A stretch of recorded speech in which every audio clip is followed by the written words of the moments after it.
अगर आप देखोगे तो 2020 के बाद जिस तरीके का अपसाइड का मोमेंटम स्टार्ट हुआ था, उस अपसाइड के मोमेंटम को ऑलमोस्ट अक्टूबर 2021-22 तक 2022 तक वो मोमेंटम चल रहा था। फिर उसके बाद मार्केट ने एक अच्छा खासा टाइम का करेक्शन दिखाया, एक छोटा सा प्राइस का करेक्शन दिखाया, लेकिन जैसे ही मार्केट ने इस अपसाइड के जोन को ब्रेक कर दिया, ऊपर की साइड में हम लोगों को फ्रेश बाइंग यहाँ पर देखने को नहीं मिली, जो हमारे लिए बहुत ही चिंता का विषय बन चुकी है। अब ये फ्रेश बाइंग एब्सेंस की वजह से क्या हो गया, यहाँ पर जितने भी लोगों ने अपने बाई के पोजीशन नए इनिशिएट किए हुए थे, उनमें से कुछ लोगों ने यहाँ पर प्रॉफिट बुकिंग करना प्रेफर किया, और इस प्रॉफिट बुकिंग में पिछले 4 महीनों से मार्केट जो है वो नीचे आ चुका है। यहाँ पर आप लोगों को ना ही फ्रेश बाइंग दिखाई दे रही है, ना ही बहुत ही स्ट्रॉन्ग फ्रेश सेलिंग आपको यहाँ पर दिखाई दे रही है। तो यहाँ पर अगर आप देखोगे तो जो मंथ कैंडल क्लोज हुआ है, वो मंथली कैंडल हमें क्लियर कट इंडिकेट करता है कि दोजी कैंडल है। दोजी कैंडल का इंटरप्रिटेशन ये होता है कि मार्केट में इनडिसीजन का फेज बना हुआ है। अभी मार्केट में हम लोगों को ये समझना पड़ेगा कि अपसाइड का मोमेंटम कहाँ पे स्टार्ट हो सकता है, डाउन साइड का कहाँ पे स्टार्ट हो सकता है, या फिर मार्केट इसी जोन में टाइम करेक्शन प्राइस करेक्शन को कंटिन्यू रखता है क्या। तो हमें मंथली चार्ट का एनालिसिस क्या इंडिकेट करता है, उस पॉइंट को नोट डाउन करके रखें। मंथली चार्ट का इंडिकेशन हम लोगों को पहला दोजी कैंडल से ये मिलता है कि मार्केट यहाँ पर ना ही हम लोगों को स्ट्रॉन्ग बाय इंडिकेट कर रहा है, ना ही स्ट्रॉन्ग सेल इंडिकेट कर रहा है। मतलब यहाँ पर मार्केट जो है वो एक न्यूट्रल सिचुएशन इंडिकेट हम लोगों को कर रहा है as per the monthly chart analysis. अभी देख लेते हैं कि वीकली चार्ट में हमें मार्केट क्या इंडिकेट कर रहा है। अभी आपके सामने मैंने वीकली का चार्ट लगाया हुआ है। तो वीकली के चार्ट का अगर हम लोग एनालिसिस करते हैं, तो वीकली चार्ट में हम लोगों को यहाँ पर दिखाई दे रहा है कि ये जो लास्ट वाला वीक है, लास्ट वाले वीक में अच्छा खासा बुलिश सेंटीमेंट मार्केट में क्रिएट हो चुका है, और ये बुलिश सेंटीमेंट में मार्केट का जो क्लोजिंग निकल के आ रहा है वो हाई के करीब का निकल के आ रहा है। मतलब कहीं ना कहीं और भी लोग रहेंगे जिसमें एक फोमो का इमोशन रहेगा। अभी ये फोमो का इमोशन क्या है, इसको अगर आप समझोगे तो एक और साइकोलॉजिकल स्किल आप में बिल्टअप हो जाएगा। फोमो का मतलब होता है फियर ऑफ मिसिंग अपॉर्चुनिटी। मतलब यहाँ पर मार्केट ने एक लो बनाया हुआ है, और ये 16,800 के करीब का लो बनाने के बाद मार्केट ने ऑलमोस्ट 17,400 के करीब तक का अपसाइड का मोमेंटम यहाँ पर दिखाया हुआ है। मतलब 600 पॉइंट पॉजिटिव में इस वीक में हम लोगों को एक क्लोजिंग मिल चुका है। तो ये 600 पॉइंट अपसाइड मोमेंटम के बाद कुछ रिटेल ट्रेडर ऐसे रहेंगे, उस रिटेल ट्रेडर में फोमो का इमोशन डेवलप हो जाएगा। उनको ऐसा लगेगा कि मार्केट यहाँ पर बॉटम बना चुका है और यहाँ से अपसाइड का रैली स्टार्ट हो चुका है, और ये फोमो के इमोशन में ये लोग यहाँ पर इंटर करने की कोशिश करेंगे। ये वन ऑफ द पॉसिबिलिटी होता है जिसको आपको समझना पड़ेगा। अभी हम लोगों को ये क्लियर नहीं है कि मार्केट यहाँ से ऊपर जाएगा या नीचे जाएगा। तो यहाँ पर अगर आप देखोगे तो आप लोगों को एक सपोर्ट का लेवल यहाँ पर दिखाई दे रहा है। जो लेवल मैंने आपके सामने ड्रॉ किया हुआ है वो one of the important support level है। इसी सपोर्ट लेवल से एक अच्छा खासा अपसाइड का मोमेंटम स्टार्ट हुआ था। तो यहाँ पर आप देखोगे तो ये सपोर्ट का लेवल हमारे लिए यहाँ पर काम करता हुआ दिखाई दे रहा है। और अगर आप लोग कैंडल पैटर्न का इस्तेमाल करते हो तो कैंडल पैटर्न में यहाँ पर one of the interesting candle pattern develop हो चुका है। जो 3 कैंडल डेवलप हो चुकी है, इन्होंने एक morning star like candle pattern develop किया हुआ है। ये morning star like candle pattern का इंटरप्रिटेशन ये होता है कि मार्केट में जो प्रीवियस वाला डाउन ट्रेंड बना हुआ था, उस प्रीवियस वाले डाउन ट्रेंड को अभी पॉज लग चुका है। यहाँ से मार्केट अपसाइड जा सकता है क्या, उसके लिए मार्केट में ट्रेंड लाइन का ब्रेक होना बहुत ही इंपॉर्टेंट है। अगर मार्केट में यहाँ पर ये जो ट्रेंड लाइन निकल के आ रही है, इस ट्रेंड लाइन को मार्केट ब्रेक करेगा तो ही मार्केट यहाँ से अपसाइड जा सकता है। और थर्ड इंपॉर्टेंट पॉइंट रहता है कि मार्केट ने ऊपर साइड जाने में वहां पर मार्केट को स्पेस अवेलेबल रहना चाहिए। मतलब अगर ऊपर की साइड में इमीडिएट रेजिस्टेंस लेवल रहते हैं तो मार्केट को ऊपर जाने में दिक्कत आती है।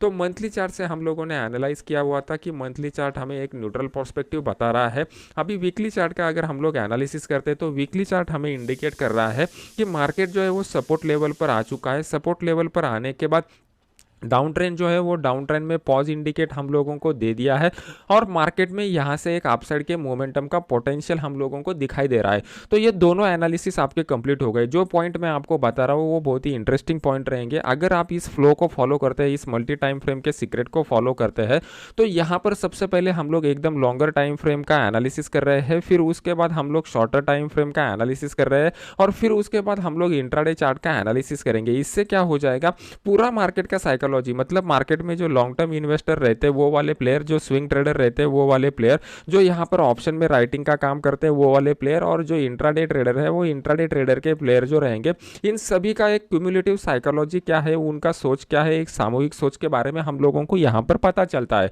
तो अभी हम लोगों ने 2 चार्ट का एनालिसिस कर लिया है। अभी चलते हैं तीसरे चार्ट के ऊपर, दैट इज अ डेली वाला चार्ट। अभी आपके सामने मैंने डेली का चार्ट लगाया हुआ है। तो डेली के चार्ट में हम लोगों को यहाँ पर क्लियर कर दिखाई दे रहा है कि मार्केट जब इस सपोर्ट जोन जोन के करीब आ चुका था। सपोर्ट जोन में हम लोगों को क्लियर कर दिखाई दे रहा था कि नीचे वाले रेट पर यहाँ पर बायर लोग इंटरेस्टेड हो रहे हैं और मार्केट ने यहाँ पर एक प्राइस एक्शन वाला पैटर्न बनाया हुआ है जिसको आप लोग जनरली डब्ल्यू पैटर्न बोलते हैं। तो डब्ल्यू पैटर्न हमें इंडिकेट करता है कि मार्केट में यहाँ पे अपसाइड का मोमेंटम डेली चार्ट के ऊपर स्टार्ट हो चुका है। तो डेली का पहला कंक्लूजन आता है कि मार्केट में एक रिवर्सल यहाँ पर दे दिया है। अभी जब अपसाइड का मोमेंटम यहाँ पर डेली चार्ट में बताया हुआ है तो नेक्स्ट स्टेप हमारा आता है कि ऊपर की साइड में मार्केट को कहाँ पर रेजिस्टेंस आ सकता है। तो पहला रेजिस्टेंस मार्केट को मिलेगा 17,500 के लेवल के करीब का। ये रेजिस्टेंस के पीछे का लॉजिक यह है कि ओपन इंटरेस्ट की डेटा में अगर आप देखोगे तो कॉल के साइड में अच्छा खासा ओपन इंटरेस्ट बन चुका है जो एज ए रेजिस्टेंस की तरह एक्ट करेगा। सेकंड रेजिस्टेंस मार्केट को निकल के आ रहा है इस लेवल का। इस लेवल में मार्केट गैप डाउन ओपन हुआ था, तो ये जो गैप डाउन वाला लेवल है, ये गैप डाउन वाला लेवल हमारे लिए रेजिस्टेंस 2 की तरह काम कर सकता है।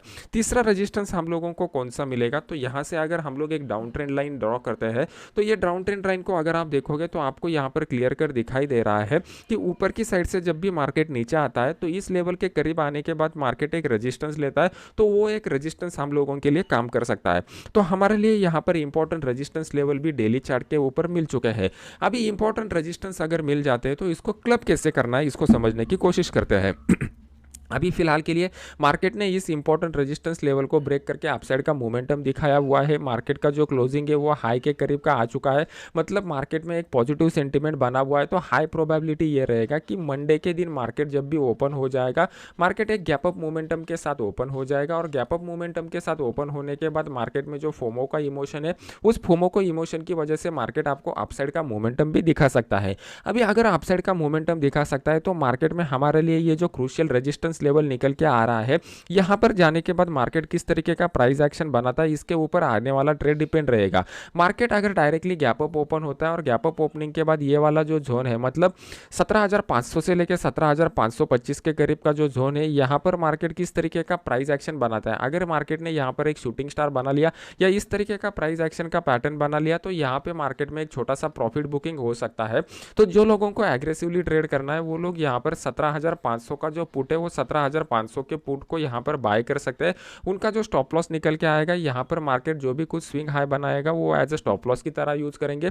नीचे की साइड में आपको जैसे ही मार्केट प्राइस एक्शन बनाते हुए नीचे आ जाएगा, स्टॉप लॉस को ट्रेल करना कहाँ पे आ सकता है। जो लोगों को बेस्ट अपॉर्चुनिटी चाहिए उनके लिए मैं यहाँ पर कुछ पॉइंट बताना चाहता हूँ। आपको अगर सक्सेस रेट ज़्यादा चाहिए तो उस केस में आपको क्या करना पड़ता है, जो हायर टाइम फ्रेम के ऊपर ट्रेंड रहता है, अगर वही ट्रेंड हम लोगों को इंट्राडे में मिल जाता है तो वहाँ पे one of the best probability रहेगी कि आपका सक्सेस रेट सबसे अच्छा रहेगा। तो मार्केट में यहाँ पर डेली के ऊपर हम लोगों को अपसाइड का मोमेंटम इंडिकेट कर रहा है।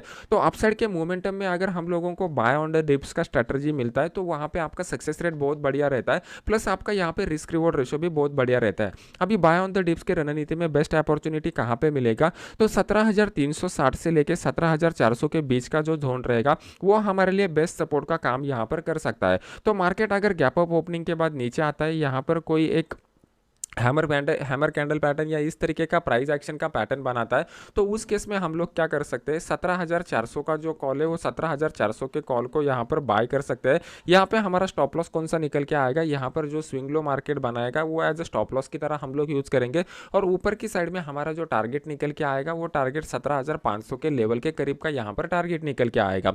ये दो पॉसिबिलिटी सबसे बेस्ट रहेगा। अगर इंट्राडे में मार्केट एक इन बिटवीन गैप में ओपन होता है तो मार्केट को कंसोलिडेट होने दो और कंसोलिडेट होने के बाद अगर मार्केट अपसाइड को ब्रेक करता है और उस केस में हम लोगों को 17,500 के बीच में अच्छा खासा स्पेस मिलता है तो ये हम लोग यहाँ पर ट्रेड करेंगे। मार्केट में इमीडिएटली सेल के बारे में मैं अभी सोचने के लिए इंटरेस्टेड नहीं हूँ। मेरे लिए सेल का बेस्ट अपॉर्चुनिटी कब डेवलप हो जाएगा, जब मार्केट इसी तरीके के अपसाइड के मोमेंटम को कंटिन्यू करेगा और अपसाइड के मोमेंटम को कंटिन्यू करने के बाद मार्केट अगर 17,500 के लेवल के करीब जाता है और 17,500 के लेवल के करीब जाने के बाद कुछ इस तरीके का प्राइस एक्शन का पैटर्न बनाता है और सेम टाइम पे यहाँ पे अगर ट्रेंड लाइन ब्रेक हो जाता है तभी मैं यहाँ पर सेल के बारे में सोचूंगा, अदरवाइज मैं इमीडिएट सेल के बारे में यहाँ पर सोचने वाला नहीं हूँ। तो ये होगा निफ्टी का एनालिसिस। अभी देख लेते हैं कि बैंक निफ्टी में किस तरीके का सिनेरियो डेवलप हो चुका है। अभी बैंक निफ्टी का थोड़ा क्विकली एनालिसिस करेंगे जिसमें आपको भी मुझे इसमें हम लोगों को प्राइस का करेक्शन जो था वो प्राइस का करेक्शन बहुत ही कम मिल चुका था, लेकिन टाइम करेक्शन में अगर आप देखोगे तो ऑलमोस्ट यहाँ पर जुलाई मिड से लेके आपको जुलाई नेक्स्ट वाले जुलाई तक यहाँ पर का टाइम का अच्छा खासा करेक्शन डेवलप हो चुका था। फिर उसके बाद अगर ब्रेकआउट अगर आप लोग देखोगे तो ब्रेकआउट हम लोगों को मिल चुका था, लेकिन यहाँ पर जो लोग जो लेवल ने एज ए रेजिस्टेंस की तरह काम किया हुआ था, वही लेवल यहाँ पर एज ए सपोर्ट की तरह काम कर रही है। और सपोर्ट में यहाँ पर मार्केट ने एक डोजी टाइप कैंडल पैटर्न बनाया हुआ है। तो इसका क्या इंटरप्रिटेशन आता है मुझे कॉमेंट सेक्शन में बता दीजिए। जो लोगों ने नए वीडियो देखना स्टार्ट किया हुआ है उनको भी पता चलेगा कि बाकी लोग यहाँ पर क्या सोच रहे हैं। अभी यहाँ पर आप लोगों का मंथली का एनालिसिस कंप्लीट होने के बाद वीकली चार्ट के ऊपर जाते हैं। वीकली चार्ट में सेम आपको जिस तरीके का निफ्टी में पैटर्न बनता हुआ दिखाई दे रहा था, सेम उसी तरीके का एक मॉर्निंग स्टार पैटर्न यहाँ पर डेवलप हो चुका है। मॉर्निंग स्टार पैटर्न का इंटरप्रिटेशन सेम रहता है। जो डाउन ट्रेंड प्रीवियस में चल रहा था उस डाउन ट्रेंड को पॉज लग चुका है और मार्केट अगर ऊपर जाना चाहता है तो इस ट्रेंड लाइन को ब्रेक करके ऊपर की साइड में मार्केट को यहाँ पर सस्टेन होना चाहिए, तभी मार्केट अपसाइड के मोमेंटम को कंटिन्यू रख सकता है। ऊपर में अपसाइड मार्केट कितना जाएगा ये डिपेंड रहता है कि हम लोगों को रेजिस्टेंस लेवल कहाँ पर फेस हो रहे हैं। तो मार्केट में इमीडिएट रेजिस्टेंस लेवल 41,500 का है। अगर मार्केट इस लेवल को ब्रेक करके ऊपर सस्टेन होता है तो आपको बहुत ही इंस्टेंटली ऑलमोस्ट 1,500 पॉइंट का रैली बैंक निफ्टी में देखने को मिलेगा, जो मार्केट को 43,000 के लेवल के करीब लेके जा सकता है। मार्केट में डाउन ट्रेंड दोबारा कब रिज्यूम हो सकता है, यहाँ पर मार्केट ने जो कंसोलिडेशन का फेज बनाया हुआ है, तो ये प्रीवियस वाला जो हाई है इस हाई को ब्रेक किए बिना दोबारा मार्केट नीचे आता है और 39,500 के लेवल को ब्रेक करता है, तभी मार्केट में दोबारा डाउन ट्रेंड रिज्यूम हो सकता है। लेकिन इस डाउन ट्रेंड में बहुत ही स्ट्रॉन्ग गिरावट हम लोगों को देखने को नहीं मिलेगी, क्योंकि नीचे की साइड में 38,000 का जो लेवल है यहाँ पर एक अच्छा खासा सपोर्ट लेवल बन चुका है। तो मार्केट दोबारा अगर इस 38,000 के लेवल के करीब आता है और यहाँ पर कंसोलिडेट करके फिर डाउन साइड को ब्रेक करता है तो बहुत ही बड़ा फॉल आने वाले समय में हम लोगों को देखने को मिल सकता है। अभी डेली चार्ट का अगर हम लोग एनालिसिस करते हैं तो डेली चार्ट में आपको सबसे पहले एक ट्रेंड लाइन ड्रॉ करना पड़ेगा। ये ट्रेंड लाइन हमें क्या इंडिकेट करता है, ये ट्रेंड लाइन हमें इंडिकेट करता है कि मार्केट में जो है वो अपसाइड के मोमेंटम का स्टार्ट हो चुका है। लेकिन ये अपसाइड का मोमेंटम जो है, ये अपसाइड का मोमेंटम कब तक कंटिन्यू रह सकता है। तो सबसे पहली बात यहाँ पर ऊपर की साइड में हम लोगों को जो रेजिस्टेंस निकल के आ रहा है, ये गैप का पहला रेजिस्टेंस यहाँ पर निकल के आ रहा है। अभी ये लेवल हमारे लिए इंपॉर्टेंट क्यों है, क्योंकि अगर आप देखोगे तो इसी पॉइंट से मार्केट में एक स्ट्रॉन्ग गिरावट हम लोगों को देखने को मिल चुकी थी। तो कल के दिन मार्केट जो है वो 40,840 के लेवल के करीब प्लस माइनस 30-40 पॉइंट आप पकड़ लीजिए। यहाँ पर कोई शूटिंग स्टार कैंडल या इस तरीके का प्राइस एक्शन का पैटर्न बनाता है तो उस केस में हम लोग 40,800 का जो पुट है वो 40,800 के पुट को यहाँ पर बाय कर सकते हैं। पुट को यहाँ पर बाय करने के बाद हमारा जो स्टॉप लॉस निकल के आएगा, यहाँ पे जो भी कुछ स्विंग हाई बनाएगा वो एज ए स्टॉप लॉस की तरह यूज करेंगे। नीचे की साइड में ऑलमोस्ट 200 से ज़्यादा पॉइंट का टारगेट यहाँ पर निकल के आ रहा है 40,600 के लेवल के करीब का। तो ये टारगेट तक हम लोग यहाँ पर ट्रेड कर सकते हैं। यहाँ पर एक बात के ऊपर फोकस करना पड़ेगा, अगर सभी लोग यहाँ पर बाइंग के बारे में सोच रहे हैं तो समझ लेना मार्केट को शॉक लगने के लिए मार्केट तैयार हो रहा है। हर कोई अगर बाइंग के बारे में सोचेगा तो मार्केट में फियर ऑफ मिसिंग अपॉर्चुनिटी जो कंसेप्ट मैंने आज आपको बताया हुआ था वो डेवलप हो जाता है। और इसी बेनिफिट का यहाँ पर आज रिटेल ट्रेडर में जो फियर डेवलप होता है, इस फियर का बेनिफिट लेने के लिए प्रोफेशनल लोग तैयार रहते हैं। तो यहाँ पर जो भी प्रोफेशनल लोग रहेंगे, यहाँ पर आपको दिखाई देगा कि लोएस्ट पॉइंट के ऊपर उनका अच्छा खासा बाइंग हो चुका है। यहाँ पर मार्केट ने जो स्विंग लो बनाया हुआ है वो प्रीवियस लो से ऊपर की साइड में बनाया हुआ है, तो यहाँ पर भी उन्होंने अच्छा खासा वैल्यू एडिशन किया रहेगा और उनके एवरेजिंग की वजह से उनके पास अच्छा खासा क्वांटिटी बना रहेगा। तो जैसे ही मार्केट इस लेवल के करीब आ जाएगा, एक बार वहां पर वो प्रॉफिट बुकिंग करना प्रेफर करेंगे। तो ये one of the best trade कल के दिन आपके लिए रहेगा। मार्केट मान लो कि ऊपर की साइड में ओपन होने के बाद फिर नीचे आता है और 40,600 से लेकर 40,500 की जोन में आप लोगों को कहीं पर भी एक शूटिंग स्टार जैसा कैंडल पैटर्न या ये हैमर जैसा कैंडल पैटर्न या इस तरीके का प्राइस एक्शन पैटर्न बनता हुआ दिखाई देता है, तो उस केस में हम लोग 40,500 का जो कॉल है वो 40,500 के कॉल को यहाँ पर बाय कर सकते हैं। अभी इसके पीछे का क्या लॉजिक है, जो साइकोलॉजिकल कंसेप्ट मैंने आपको बताया हुए है